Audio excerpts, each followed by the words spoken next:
Has your central vac stopped working? You can hear the relay.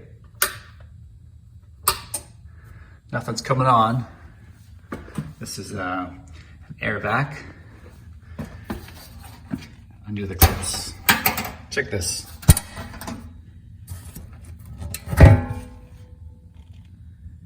That is 100% clogged. And that's in your little elbow. It goes up and over.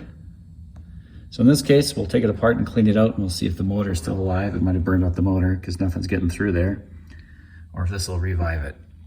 Okay, so we got most of the garbage out of there. Took out the bag.